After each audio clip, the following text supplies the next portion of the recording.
நம்முடைய கழகத்தினுடைய பொதுச் செயலாளர் அக்கா அவர்கள் இங்கே வருகை விட்டார்கள். அண்ணா இந்தாங்க மைக் அப்படி வாங்கிக்க.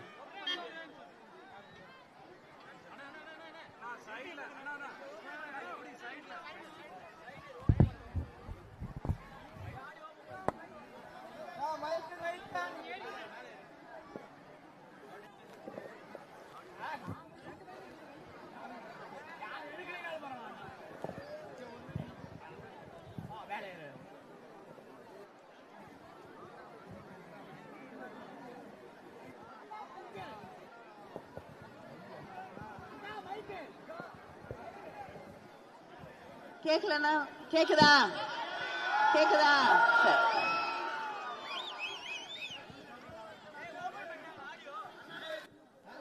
ஓ, நீங்க தான் நாகராஜுங்களா? ஓ, சரி சரி சரி.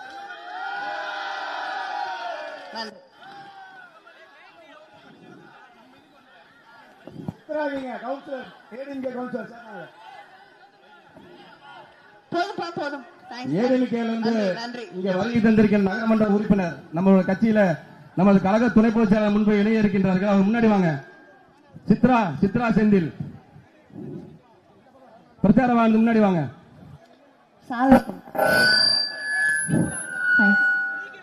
கருப்பு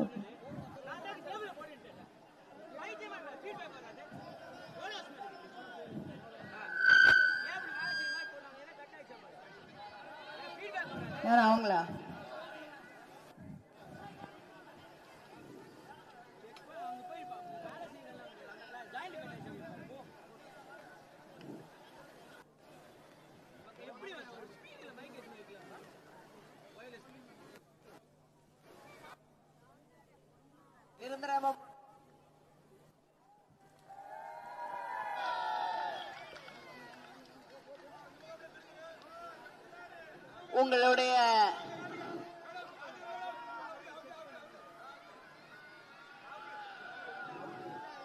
உங்களுடைய வரவேற்பிற்கு என்னுடைய மனமார்ந்த நன்றியை தெரிவித்துக் கொள்கிறேன். நாமக்கல் மாவட்ட கழக செயலாளர் KS மூர்த்தி அவர்களே, முன்னாள் மத்திய அமைச்சர் அன்பிற்கும் மரியாதைக்குரிய காந்தி செல்வன் அவர்களே, நாடாளுமன்ற உறுப்பினர் பிரகாஷ் அவர்களே, மாநில சொத்து பாதுகாப்பு குழு உறுப்பினர் மாணிக்கம் அவர்களே, நகர கழக செயலாளர்கள் விஜய் கண்ணன் அவர்களே, ஞானசேகரன் அவர்களே, மாநில விவசாய அணி இணை செயலாளர் செல்வராஜ் அவர்களே, தகவல் தொழில்நுட்ப துணை செயலாளர் ராஜராஜன் அவர்களே, மாவட்ட அவைத்தலைவர் நடன சபாபதி அவர்களே, பொருளாளர் ராஜாராம் அவர்களே, செயற்குழு உறுப்பினர்கள் வெங்கடாச்சலம் அவர்களே, செல்வராஜ் அவர்களே, ஒன்றிய கழக செயலாளர்கள் நாச்சிமுத்து அவர்களே, செல்வம் அவர்களே, இளங்கோவன் அவர்களே, நகர கழக செயலாளர் குமார் அவர்களே, பேரூர் கழக ராஜ் அவர்களே, படைவீடு பேரூர் கழக செயலாளர் ராமமூர்த்தி அவர்களே, மகளிர் அணியின் ரியா அவர்களே, ரேகா அவர்களே, கழக மாணவர் அணி செயலாளர் வீரமணி அவர்களே, இந்த நிகழ்ச்சியிலே நம்மோடு இணைந்து கொண்டிருக்கக்கூடிய நாகராஜ் அவர்களே, இந்த நிகழ்ச்சியில் கலந்து கொண்டிருக்கக்கூடிய நம்முடைய கூட்டணி இயக்கங்களை சார்ந்திருக்கக்கூடிய நிர்வாகிகளே, திராவிட முன்னேற்ற கழகத்தின் மூத்த முன்னோடிகளே, முன்னணி செயல் வீரர்களே, சகோதரர்களே, சகோதரிகளே, நம்முடைய அன்பு தலைவர் கலைஞரின் உயிரினும் மேலான அன்பு உடன்பிறப்புகளே, உங்கள் அத்தனை பேருக்கும் என்னுடைய வணக்கத்தை நன்றியை தெரிவித்துக் கொள்கிறேன். நம்முடைய முதலமைச்சர் அண்ணன் தளபதி அவர்கள் தேர்ந்தெடுத்து உங்கள் கைகளிலே ஒப்படைத்திருக்கக்கூடிய வேட்பாளர் குமாரபாளையம் தொகுதியின் வேட்பாளர் பாலு அவர்களுக்கு, பாலு அவர்களுக்கு உதயசூரியன் சின்னத்திலே வாக்களித்து அவரை வெற்றி பெற செய்ய வேண்டும் வேண்டும் வேண்டும் என்று உங்களை எல்லாம் வேண்டி கேட்டுக்கொள்கிறேன். நம்முடைய முதலமைச்சர் அண்ணன் தளபதி அவர்களுடைய பெயரை சொல்லி இந்த தேர்தல் பரப்புரையின் போது உங்களை எல்லாம் சந்திக்கும் போது உதயசூரியன் சின்னத்திலே வாக்களியுங்கள், மறுபடியும் திராவிட மாடல் ஆட்சியை உருவாக்கி தாருங்கள் என்று உங்களிடம் கேட்கும் போது ஒரு பெருமிதத்தோடு வந்து கேட்கிறோம், உரிமையோடு வந்து உங்களிடம் வாக்கு கேட்கிறோம்.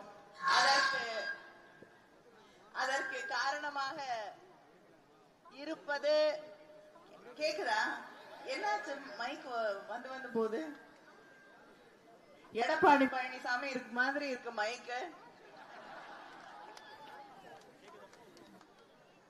அதனால நம்முடைய முதலமைச்சர் அவர்கள் மக்களுக்கு தேர்தல் சமயத்திலே தந்திருக்கக்கூடிய வாக்குறுதிகளை எல்லாம் நிறைவேற்றி தந்திருக்கிறார் என்ற அந்த பெருமையோடு வந்து உங்களிடம் வாக்கு கேட்கிறோம்.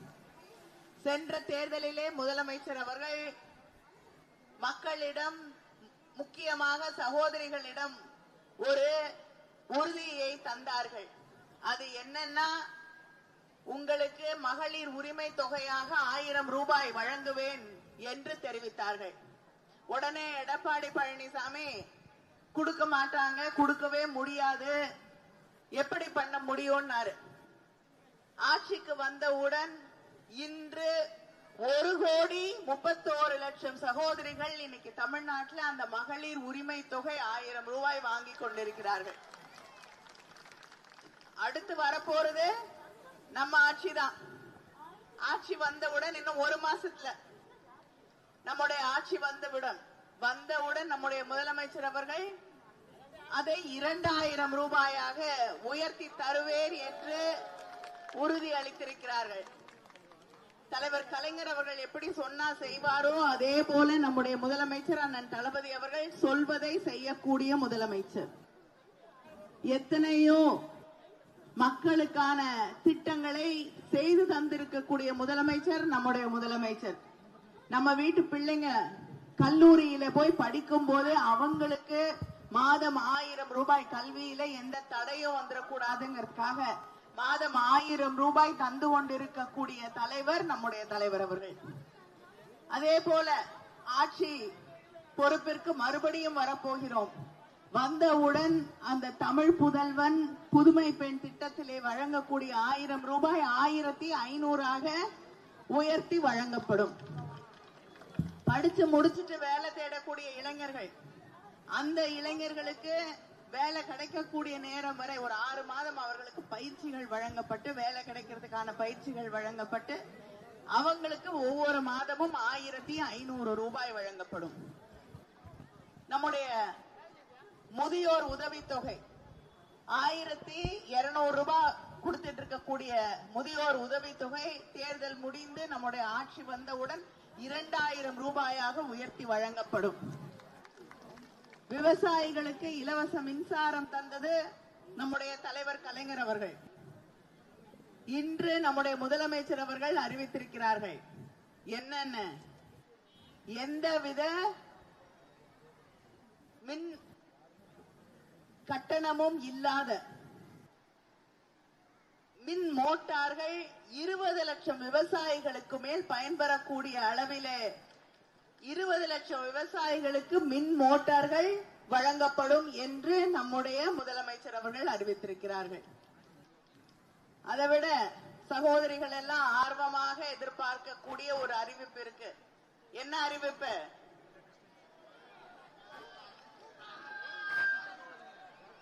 8000 ரூபாய்க்கான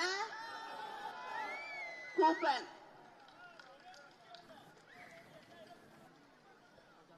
அவங்க ஃப்ரிட்ஜ் குடுக்கறேன்றாங்க. உங்க வீட்டுல ஃப்ரிட்ஜ் இருந்ததுன்னா என்ன பண்றது? இன்னொரு ஃப்ரிட்ஜ் வச்சுக்கிட்டு. அதனால உங்களுக்கு என்ன தேவையோ அதை நீங்க தேர்ந்தெடுத்து வாங்கிக்கோங்க. உங்களுக்கு ஃப்ரிட்ஜ் வேணும்னா ஃப்ரிட்ஜ் வாங்கிக்கோங்க. ஃப்ரிட்ஜ் வேண்டாம்னா வாஷிங் மெஷின் வாங்கிக்கோங்க. அது வேண்டாம்னா கிரைண்டர் வாங்கிக்கோங்க. உங்களுக்கு என்ன தேவையோ அதை ஏசி வேணும்னா ஏசி வாங்கிக்கோங்க. உங்களுக்கு என்ன தேவையோ அதை வாங்கிக் கொள்ளுங்கள் என்று 8000 ரூபாய்க்கான கூப்பனை வழங்குகிறேன் என்று சொல்லி இருக்கக்கூடிய முதலமைச்சர் நம்முடைய முதலமைச்சர். 8000 ரூபாய் கூப்பன் உங்களுக்கு லாபம். உங்க பக்கத்துல இருக்கக்கூடிய உங்க வீட்டுக்கு பக்கத்துல இருக்கக்கூடிய கடைக்கும் லாபம். எல்லாரும் போய் அங்க நிறைய பொருட்களை வாங்கும் பொழுது அந்த வியாபாரிகளுக்கும் நிறைய வியாபாரமாகும், லாபம் கிடைக்கும். அங்க வேலை பார்க்கக்கூடியவங்களுக்கு சம்பளம் அதிகமா கிடைக்கும். அதனால எல்லாருக்குமான ஒரு ஆட்சியை நடத்தி கொண்டிருக்கக்கூடிய நம்முடைய முதலமைச்சர் அண்ணன் தளபதி அவர்களுடைய பெயரை சொல்லி உங்களிடம் வாக்கு கேட்கிறோம். ஆனா எதிரணியில இருக்கக்கூடிய எடப்பாடி பழனிசாமி அவருக்கு பாவம் தேர்தல் பயம் அப்படிங்கறத தாண்டி இப்ப தேர்தல் ஜுரம் வந்துருச்சு. தேர்தல் ஜுரம் வந்ததுனால இங்க வரதையோ இல்ல, சென்னையில சுத்தி சுத்தி வராரு. சுத்தி சுத்தி வந்து அந்த ஜுரம் இன்னைக்கு ஜன்னி மாதிரி ஆகி என்ன சொல்றாருன்னு அவருக்கே தெரியல. எதை வேணாலும் சொல்லலாம்னு பேசிக்கிட்டு இருக்காரு. முதலமைச்சரை பற்றி தரக்குறைவாக விமர்சனங்களை செய்து கொண்டிருக்கிறார். தாம் இந்த தமிழ்நாட்டோட எதிர்கட்சி தலைவராக இன்னைக்கு இருக்கோம் அப்படிங்கறத கூட மறந்துட்டு அவர் எப்பயோ மறந்துட்டார். அத டெல்லிக்கு அடிமையாக போய்விட்டார். அதிமுக அண்ணா திமுகவில இருந்து இன்னைக்கு அமித்ஷா திமுகவா மாறிடுச்சு.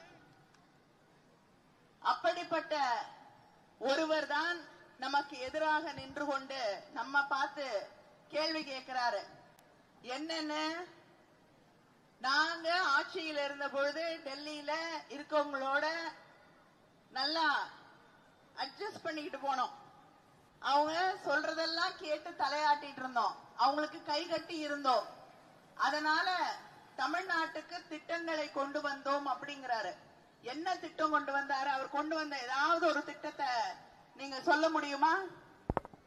எனக்கு தெரிஞ்சு அவர் கொண்டு வந்த திட்டம், நம்ம பிள்ளைங்க மருத்துவ கல்லூரிக்கு போய் படிக்க முடியாத அளவிற்கு தலைவர் கலைஞர் அவர்கள் கட்டிய மருத்துவ கல்லூரிகள், நம்ம பிள்ளைங்க படிக்கிறதுக்காக கட்டின அந்த கல்லூரியில, அரசு மருத்துவ கல்லூரியில நம்ம பிள்ளைங்க படிக்க முடியாமல் நீட் பரீட்சைகளை கொண்டு வருவதற்கு அவரும் உடந்தையாக இருந்தார் என்ற அந்த திட்டத்தை தான் அவர் கொண்டு வந்திருக்கிறார்.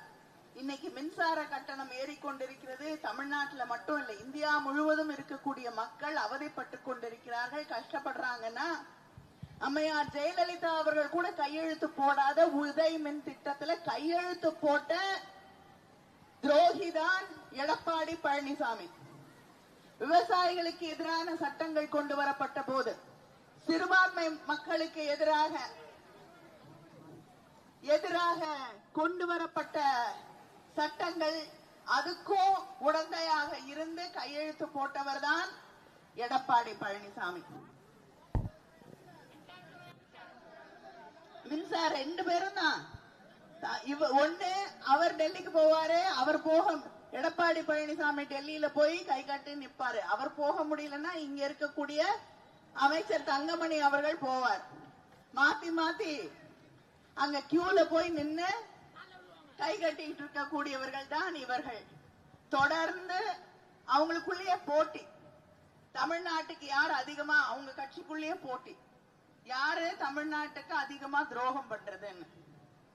ஏன்னா சொந்த கட்சிக்கே துரோகம் செய்யக்கூடியவர்கள். யார் காலில் விழுந்து எந்த அம்மையாருடைய ஆசீர்வாதத்தோடு எடப்பாடி பழனிசாமி முதலமைச்சர் ஆனாரோ, இன்னைக்கு அந்த அம்மையாருக்கே கட்சியில இடம் இல்லை. தனக்கு முன்னாடி முதலமைச்சரான ஓபிஎஸ்க்கு அங்க இடம் இல்ல. அவரே தமிழ்நாட்டை காப்பாற்றணும்னா தளபதியால மட்டும்தான் காப்பாற்ற முடியும்னு நம்மோடு வந்து தன்னை இணைத்துக் கொண்டிருக்கிறார். இப்படி தமிழ்நாட்டுக்கு துரோகம் செய்யக்கூடிய ஒரு கூட்டம் நமக்கு எதிராக கூட்டணியை உருவாக்கி இருக்கிறது. ஆனா எடப்பாடி பழனிசாமி அவர்களுக்கு நான் ஒண்ணு சொல்ல விரும்புறேன். பிஜேபியோட கூட்டணி வச்சவங்களோட நிலைமை என்னாச்சுன்னு அவர் நினைச்சு பார்க்கணும். பீகார்ல பல முறை முதலமைச்சராக இருந்த நிதிஷ்குமார் அவரு இன்னைக்கு ராஜ்யசபால ஒரு உறுப்பினராக வேண்டிய ஒரு நிலை. உங்களுக்கு என்ன பண்ணுவாங்கன்னு எனக்கு தெரியல. எடப்பாடி பழனிசாமி அவர்களே, ஒருவேளை ஏதாவது மாநிலத்துக்கு கவர்னரா வேணா அனுப்பலாம். அது எந்த மாநிலம்னு எனக்கு தெரியல.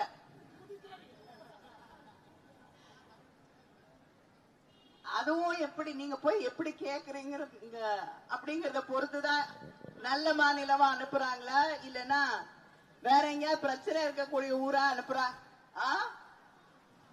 அசாமுக்கு அனுப்புவாங்களா? சரி, அவர் எதை வேணாலும் கத்துப்பாருங்க. ஹிந்திய கூட கத்துக்கணும்னா அமித்ஷா அவர்கள் சொன்னால் கத்துப்பாரு. அதனால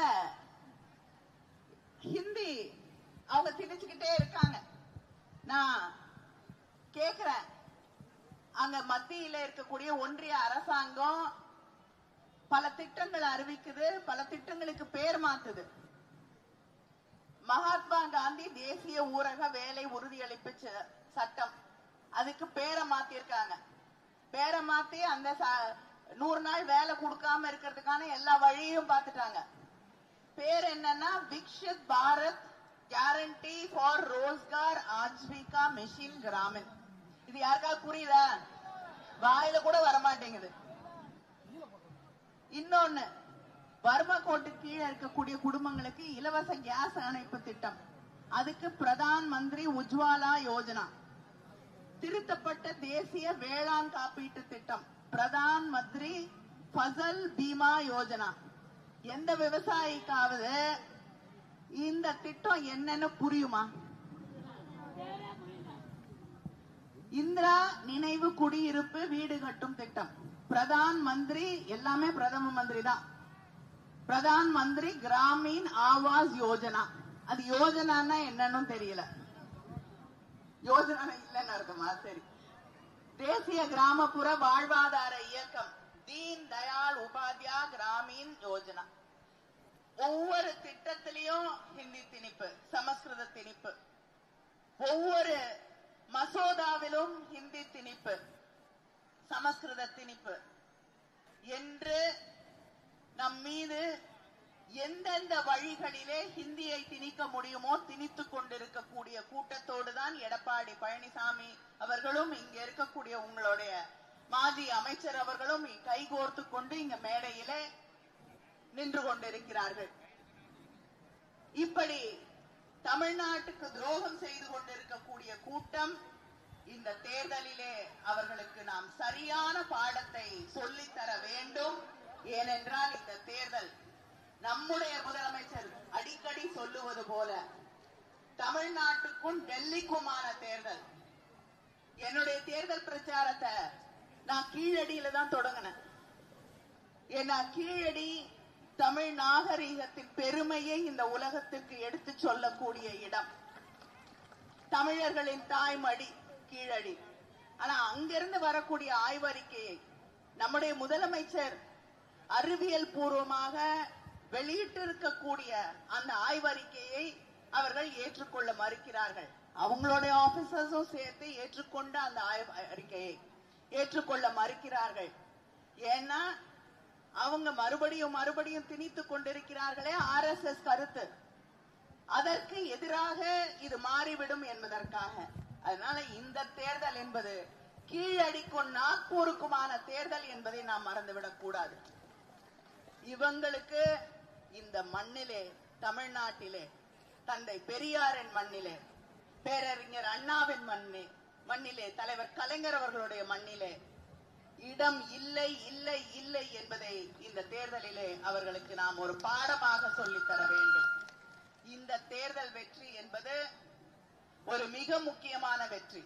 இது தமிழ்நாட்டுக்கான வெற்றி மட்டும் இல்லை. இந்த நாட்டில விவசாயிகளுக்கு எதிராக சட்டம் கொண்டு வந்தவர்களுக்கு, இந்த நாட்டில தொழிலாளர்களுக்கு எதிராக சட்டம் கொண்டு வரக்கூடியவர்களுக்கு, இந்த நாட்டிலே சிறுபான்மை மக்களுக்கு இடமில்லை என்று சொல்லக்கூடியவர்களுக்கு எதிராக இந்த நாடு திரும்பும் என்ற நம்பிக்கை ஒவ்வொரு இந்தியனுக்கும் உருவாக்கக்கூடிய தேர்தல் வெற்றியாக இந்த தேர்தல் வெற்றி இருக்க வேண்டும். மற்ற மாநிலங்கள் நம்மளை பார்த்து இவ்வளவு பெரிய வெற்றியை இவர்கள் உருவாக்கி இருக்கிறார்களே, நம்மாலும் இதை செய்ய முடியும் என்று நம்முடைய முதலமைச்சர் அவர்களுக்கு நம்பிக்கை தரக்கூடிய ஒரு வெற்றியாக இந்த வெற்றி அமைய வேண்டும் என்று உங்களை எல்லாம் நான் வேண்டி கேட்டுக்கொள்கிறேன். இந்த நம்முடைய தேர்தல் வாக்குறுதிகளை எல்லாம் உங்களிடம் அது பற்றி நான் பேசி இருக்கிறேன். இங்க இருக்கக்கூடிய சகோதரிகளுக்கு, சுய உதவி குழுக்களில் இருக்கக்கூடிய சகோதரிகளுக்கு அவங்க தொழில் தொடங்க வேண்டும் என்றால் அவங்களுக்கு மானியத்தோடு 5 லட்சம் ரூபாய் வரை கடன் வழங்கப்படும் என்று நம்முடைய முதலமைச்சர் அவர்கள் அறிவித்திருக்கிறார்கள். அடுத்த 5 ஆண்டுகளிலே நம்முடைய இளைஞர்களுக்கு, இளம்பெண்களுக்கு, கல்லூரியில படிக்கக்கூடியவர்களுக்கு 35 லட்சம் பேருக்கு மடிக்கணினிகள், லேப்டாப் இலவசமாக வழங்கப்படும். பல பகுதிகளில் சில நேரங்கள்ல நீங்க பஸ் வரல, வசதி பத்தலங்கிறீங்க. 10,000 பஸ்ஸுகள் நம்ம மறுபடியும் ஆட்சிக்கு வந்தவுடன் 10,000 பஸ்ஸுகள் வாங்கி உங்களுடைய பயன்பாட்டிற்காக தரப்படும் என்று முதலமைச்சர் அவர்கள் வாக்குறுதி அளித்திருக்கிறார்கள். இதெல்லாம் யாருடைய வாக்குறுதி? தலைவர் கலைஞர் அவர்களின் வழியிலே வந்திருக்கக்கூடிய தளபதியுடைய வாக்குறுதி. தலைவர் கலைஞர் அவர்கள் இலவச தொலைக்காட்சி பெட்டி தருகிறேன் என்றார், தந்தார். இன்னைக்கு வரைக்கும் அந்த தொலைக்காட்சி பெட்டி 20-25 வருஷம் ஆகுது இல்லையா? இன்னைக்கு வரைக்கும் அந்த தொலைக்காட்சி பெட்டி பயன்பாட்டில் இருக்கு. நடுவுல வந்த கிரைண்டர், மிக்சி எல்லாம் எங்க போச்சுன்னு தெரியல. அதை விட எடப்பாடி சொல்றாருல்ல, தேர்தல் வாக்குறுதி எல்லாம் இவங்க நிறைவேற்ற மாட்டாங்கன்னு. நான் கேக்குறேன், யாராவது 2016 அதிமுக தேர்தல் அறிக்கையை படிச்சிருக்கீங்களா? இல்ல, யாருமே தேர்தல் அறிக்கையை படிக்கிறது இல்ல. அதனால அதிமுக தேர்தல் அறிக்கையை படிச்சும் பிரயோஜனம் இல்ல இல்லையா? 2016 27வது பக்கத்துல செல்போன் கொடுக்கறேன்னாங்க. அதுக்கப்புறம் ஆட்சிக்கு வந்தாங்க. அந்த செல்போனை வாங்கினவங்க இங்க யாராவது இருக்கீங்களா? நானும் தமிழ்நாடு முழுக்க ஒரு 30-35 தொகுதிக்கு போயிட்டேன். எல்லா இடத்துலயும் இந்த கேள்வியை கேட்கிறேன். அந்த செல்போனை யாராவது வாங்கினவங்க இருக்கீங்களா? இருக்கீங்களா? இல்லையா? சரி, உங்களுக்கு தெரிஞ்சவங்க யாராவது அந்த செல்போனை வாங்கியிருக்காங்களா? இதுதான் எடப்பாடி பழனிசாமியுடைய தகுடு தத்தம். இதை நீங்கள் புரிந்து கொள்ள வேண்டும். ஆனா ஆட்சிக்கு வரப்போறது இல்ல. அதனால அவருடைய வாக்குறுதியும் நமக்கு இதுல வேற நம்மளை பார்த்து அவங்க தேர்தல் அறிக்கையை நம்ம காப்பி அடிச்சிட்டோங்கிறாரு. பாஸ் ஆகுறவங்களை பார்த்துதான் காப்பி அடிப்பாங்க இல்லையா? நீங்க வாங்க போறது 0. அதனால உங்களை பார்த்து காப்பி அடிக்கணும்ன்ற அவசியம் திராவிட முன்னேற்ற கழகத்திற்கு கிடையாது. இந்த தொகுதியில மட்டும் நம்முடைய ஆட்சியில நம்முடைய முதலமைச்சர் அவர்கள் அரசினர் மிக பிற்படுத்தப்பட்டோர் நல கல்லூரியில 100 மாணவர்களுக்கு தங்கும் விடுதி கட்டி தரப்பட்டிருக்கிறது. பள்ளிப்பாளையத்துல 320 கோடியில மேம்பால பணிகள் முடிக்கப்பட்டுள்ளது. பள்ளிப்பாளையம் ஆயக்காட்டூரில 81 கோடி மதிப்பீட்டுல 520 அடுக்குமாடி வீடுகள் கட்டி தரப்பட்டிருக்கிறது. அறிவுசார் மையம் இந்த பகுதியிலே அமைக்கப்பட்டிருக்கிறது. அடுத்து நம்முடைய ஆட்சி விரைவிலே வரப்போகிறது. அப்பொழுது குமாரபாளையத்துல புதிய அரசு ITI அமைக்கப்படும். கொங்கராயம்பேட்டைக்கு சுற்றுவட்ட சாலை அமைக்கப்படும். ஆனங்கூர் ஊராட்சியிலே ரயில்வே மேம்பாலம் அமைக்கப்படும். பள்ளிப்பாளையம் அக்ரஹாரம் செல்லும் குறுகலான சாலை விரிவுபடுத்தப்படும். போட்டித் தேர்வுகளுக்கு பயிற்சி பெறும் மாணவர்களுக்காகவும் சுயமாக தொழில் தொடங்கி ஸ்டார்ட் அப்கள் நடத்தி கொண்டிருக்கக்கூடிய இளைஞர்கள், இளம்பெண்களுக்காகவும் முதல்வர் படைப்பகம் குமாரபாளையத்துல உருவாக்கப்படும். நெல் அதிகம் விளையும் பகுதிகளில் சைலோ ஸ்டோரேஜ் முறையில தானிய சேமிப்பு கிடங்குகள் உருவாக்கப்படும். இதையெல்லாம் செய்யக்கூடிய வாய்ப்பை நீங்கள் மீண்டும் எங்களுக்கு வழங்க வேண்டும். நிச்சயமாக வழங்குவீர்கள் என்று எனக்கு தெரியும். இந்த தொகுதியில நம்முடைய முதலமைச்சர் முத்துவேல் கருணாநிதி ஸ்டாலின் அவர்களுடைய கரங்களை வலுப்படுத்த நம்முடைய வேட்பாளர், நம்முடைய முதலமைச்சர் அவர்களுடைய வேட்பாளர் பாலு அவர்களுக்கு உதயசூரியன் சின்னத்திலே வாக்களித்து அவரை வெற்றி பெற செய்ய வேண்டும் வேண்டும் வேண்டும் என்று உங்களையெல்லாம் வேண்டி கேட்டுக்கொள்கிறேன். மறவாதீர்கள், உங்கள் சின்னம். நன்றி, வணக்கம்.